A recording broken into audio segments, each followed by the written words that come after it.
So hey guys, welcome to my channel. সবাই কেমন আছো? তো সবার আগে আজকে আমরা শুরু করতেছি মায়ানমার ভুটান ম্যাচ দিয়ে। আজকে নাই, আজকে হচ্ছে 50-20, না কালকে, আগামীকাল 50-20। সো ইন্দোনেশিয়া এবং আজকে রয়েছে দুটো ইন্দোনেশিয়া কাম্বোডিয়ার তারপরে 80-20, যেখানে দুটোতে ইন্দোনেশিয়া জিতে গেছে। এবং আগামীকাল হচ্ছে লাস্ট অ্যান্ড ফাইনাল T20। আর আরেকটা কথা হচ্ছে যে বাহারাইন এবং ভুটানের, এবং আরেকটা কথা হচ্ছে অ্যাশেজ সিরিজের আজকে 4th টেস্ট শেষ হয়ে গেল। 4th টেস্ট এত তাড়াতাড়ি শেষ হয়ে যাবে কেউ ভাবেও নি। মানে ভাই, অস্ট্রেলিয়া ইংল্যান্ড জিতছে এই ম্যাচটা। ইংল্যান্ড 4 উইকেটে জিতছে। 152 প্রথমে অল আউট করছে, তারপর ইংল্যান্ড এরপর 132 অল আউট করে 178-এই ম্যাচটা শেষ করে দিয়েছে তারা। ঠিক আছে, এরপরে 5th টেস্ট হচ্ছে জানুয়ারি 4 সিডনিতে। মেলবোর্নের গ্রাউন্ডে এত বাজে রান কেমনি খেললো বুঝলাম না আমি। যাই হোক, সেটা ওদের ব্যক্তিগত বিষয়, আমার কি। আর হ্যাঁ, আজকে যেহেতু বিপিএল নাই, সো আজকে বিপিএলের ম্যাচ দেখাবো না, সুপার ম্যাচ দেখাচ্ছি। সুপার ম্যাচের ম্যাচ হয়েছে আজকে, যেখানে ক্যান্টাবুরি ওটাগোর ম্যাচ হয়েছে আজকে, যেখানে ক্যান্টাবুরি জেতার কথা, জিতছে ক্যান্টাবুরি এই ম্যাচটাতে। এর পরের ম্যাচ হচ্ছে, আজকে বিপিএল নাই বাট আজকে T20 ম্যাচ হয়েছে। এবং সে আজকে T20 ম্যাচে আজকে ডারবান ভার্সেস এমআই ক্যাপটাউনের ম্যাচ, যেখানে নো রেজাল্ট হয়েছে বৃষ্টির কারণে। আর সানরাইজ ইস্টার্ন কেপ এবং পেট্রো ক্যাপিটালসের ম্যাচ হচ্ছে 5th ম্যাচে রয়েছে আগামীকাল। এরপর হচ্ছে বিগ ব্যাশের ম্যাচ। বিগ ব্যাশটা অনেক বড় হয়, খুব বেশি বড় হয় না বা খুব বেশি ছোটো হয় না, মোটামুটি একটা লেভেলের ম্যাচ। বিগ ব্যাশের ম্যাচগুলো একটু বড় হয়, অত মানে একটু লম্বা, মানে অ্যাটলিস্ট বিপিএলের মতো লম্বা চলে কিনা আমি জানি না, বাট মোটামুটি লম্বা চলে। বিগ ব্যাশ আমার ভাই বেটার লাগে অ্যাজ কস টু বিপিএল।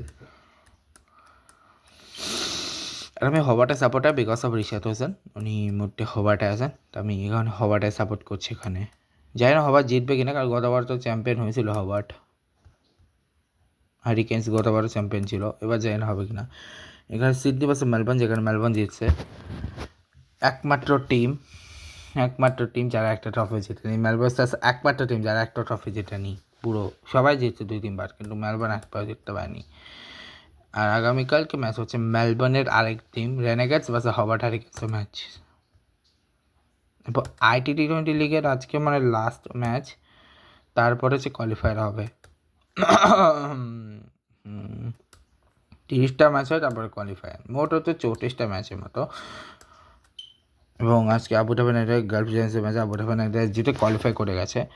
তো কোয়ালিফায়ার 1-এ খেলবে ডেজার্ট বাইপাস ভার্সেস এমআই, যেটা 30 তারিখ হবে। এবং জানুয়ারি 1 তারিখ যে এলিমিনেটর হবে সেখানে খেলবে হচ্ছে Abu Dhabi night Riders versus Dubai Capitals. এবং জানুয়ারি 2-তে কোয়ালিফায়ার 2 হবে, এই বাকি এলিমিনেটরের জয়ী এবং কোয়ালিফায়ার 1 বিজয়ী এই যে হারবে তার মধ্যে, তারপরে ফাইনালে বাকি 2 টিম, এক টিম কোয়ালিফায়ার 1 জেতা টিম এবং কোয়ালিফায়ার 2 জেতা টিম, তারা ফাইনালে মুখোমুখি হবে। সো দেখা যাক কে জিতে। ঠিক আছে, এছাড়া তেমন কিছুই নেই এখন। আর জিম্বাবুয়ে আন্ডার-19 ট্রাই সিরিজের আগামীকালকে ম্যাচ রয়েছে ইম্পর্টেন্ট, পাকিস্তান জিম্বাবুয়ের ম্যাচ। ঠিক আছে, এর পরের ম্যাচে শ্রীলঙ্কা ওমেন আর ইন্ডিয়ার মধ্যে যে 4th T20 হয়েছিল আজকে, সে 4th T20-তে ইন্ডিয়া জিতে গেছে। নেক্সট হচ্ছে last and final T20, 5th T20, যেটা আজকে না। সো রিয়েল মাদ্রিদে আজকে কোনো ম্যাচ নাই। আগে বলেছি রিয়েল মাদ্রিদ বার্সাতে কোনো ম্যাচ নেই। এবং আফ্রিকার কাপ অফ নেশন আজকে ম্যাচ রয়েছে, যেটা হচ্ছে গ্যাবন মোজাম্বিকের ম্যাচে মোজাম্বিকে জিতছে। ইকুয়েটর গুইনিয়া ভার্সেস সুদানের ম্যাচে সুদান জিতছে। আলজেরিয়া বার্কিনা ফেসোর ম্যাচে আলজেরিয়া জিতছে। আইভরি কোস্ট এবং ক্যামেরুনের ম্যাচ দেওয়া হয়েছে। আর তেমন কিছুই নেই আজকে। লেস্টার সিটির আগামীকাল একটা ম্যাচ রয়েছে ডার্বির সাথে। সো এই আর কি। তো আজকে ব্লগ থেকে শেষ করছি। Good bye guys, good bye. দেখা হচ্ছে 29 তারিখের ব্লগে।